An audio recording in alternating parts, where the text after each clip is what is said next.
Selamat berjumpa kembali dengan channel Nganjuk TV. Kali ini sengaja kami sajikan kompilasi berbagai foto Nganjuk tempo dulu di masa penjajahan Belanda. Kendati tidak seluruh visual ini dapat mewakili seluruh kehidupan penduduk Nganjuk pada masa penjajahan Belanda di Nganjuk, setidaknya dapat menjadi bahan kelas balik kondisi kehidupan penduduk Nganjuk di bawah kekejaman bangsa penjajah. Seperti apa ceritanya? Ikuti terus sajian video kami.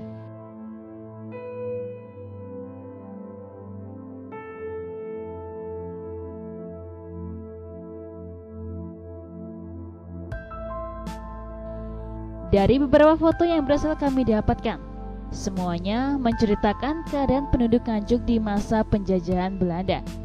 Visual-visual ini menggambarkan kondisi perekonomian dan aktivitas penduduk pribumi Nganjuk menghadapi kekejaman penjajah Belanda.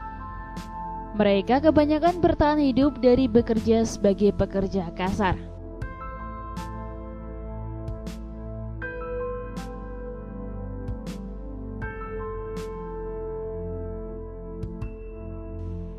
Visual yang kami peroleh penduduk Bagor, Wilangan, Nganjuk dan sekitarnya selama bekerja di perkebunan kayu jati milik Belanda, mulai dari proses pembibitan, perawatan, penebangan, pengangkutan hingga pengolahan hasil hutan jati.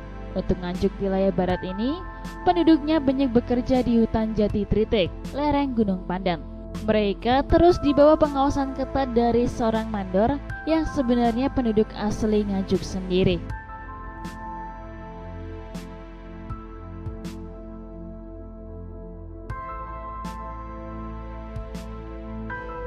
Tampak para pekerja menyiapkan angkutan berupa cikar ataupun sekedar ditarik dengan hewan ternaknya. Hasilnya kemudian dibawa ke lori-lori, dibawa menuju gudang-gudang di Bagor, Nganjuk dan Wilangan.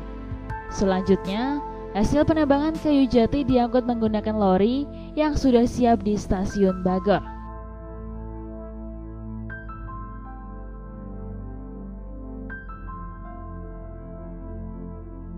Tampak dalam visual gambar-gambar rel yang melintasi sungai dan menembus hutan jati.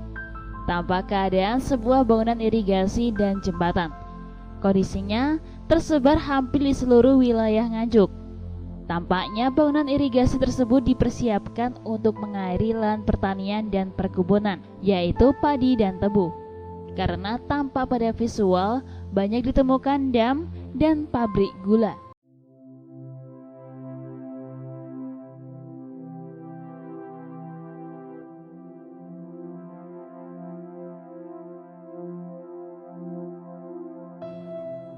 Tampak bangunan dam di desa Bulak Mojo, di wilayah Kertosono dan Lengkong. Bangunan terbanyak berada di daerah Lengkong dan beberapa di Baron.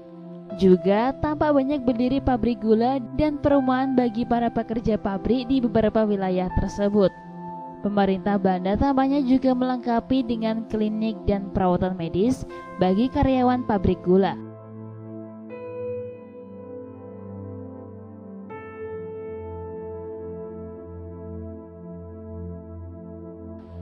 Selain di Kertosono dan Lengkong, pabrik gula juga dibangun di Desa Jati, Kecamatan Lojarat. Tampak bangunan pabrik gula berdiri megah di Desa Jati. Sebagai sarana transportasi, Belanda juga membangun banyak jembatan. Jembatan yang paling terkenal adalah Jembatan Kertosono, yang melintas di atas Sungai Berantas, serta jembatan lain yang menghubungkan desa satu dengan yang lain.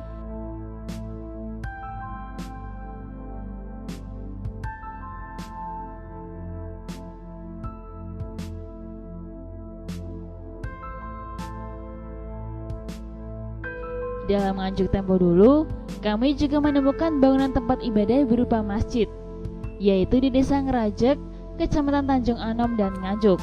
Juga ditemukan kantor pos dan telegraf di Nganjuk dan Kertosono. Dari Nganjuk, Jawa Timur, Nganjuk TV melaporkan.